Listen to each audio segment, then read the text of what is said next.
yes, now requesting Devi Prasad garu to please speak. అందరికీ నమస్కారం అండి.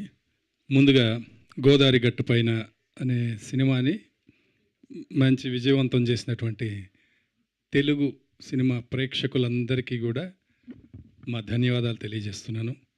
ఎందుకంటే ఇందాకే మా ప్రొడ్యూసర్ అభినవరావు గారు చెప్పారు, చక్కగా వాళ్ళు పెట్టిన డబ్బులన్నీ వచ్చేసినాయి, ఇప్పుడు మంచి లాభాలు వచ్చే దిశగా సాగుతుంది. కాబట్టి అది చాలా ఆనందించదగిన విషయం. దానితో పాటు ఆయనకి అభినవరావు గారికి చక్కగా ఒక ఆడపిల్లకి జన్మనిచ్చారు. దానికి కూడా శుభాకాంక్షలు తెలియజేస్తున్నాము. ఈ సినిమా చేసేటప్పుడు చాలా హ్యాపీగా చేసామండి. ఎందుకంటే ఇందాక చెప్పారు కదా, అందరు చెప్పారు చాలా బాగా చూసుకున్నారు అని చెప్పి. సినిమా అయిపోయిన తర్వాత చక్కగా అందరికీ పేమెంట్స్ బాగా కరెక్ట్గా ఇవ్వడంతో పాటు బొకేలు కూడా ఇచ్చి పంపించారు.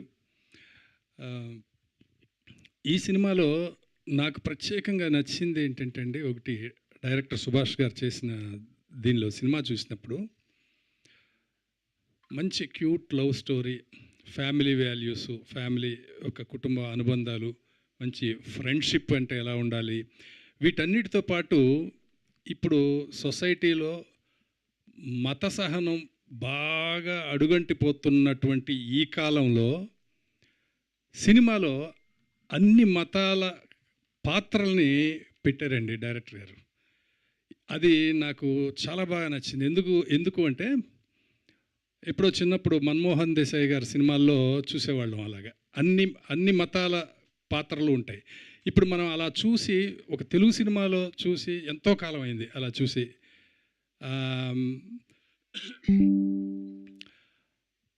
అది బాలచంద్ర గారు, డైరెక్టర్ బాలచంద్ర గారు ఒకటి చెప్తారండి, సినిమాలో మీరు ఏదైనా సరే ఒక మంచి విషయాన్ని చెప్పాలి అంటే అది వెర్బల్గా చెప్పకూడదు, సినిమా చూసిన ప్రేక్షకులకి అంతర్లీనంగా అది కథాంశంలోనే అర్థం అవ్వాలి అని చెప్పి ఆయన చెప్తారు.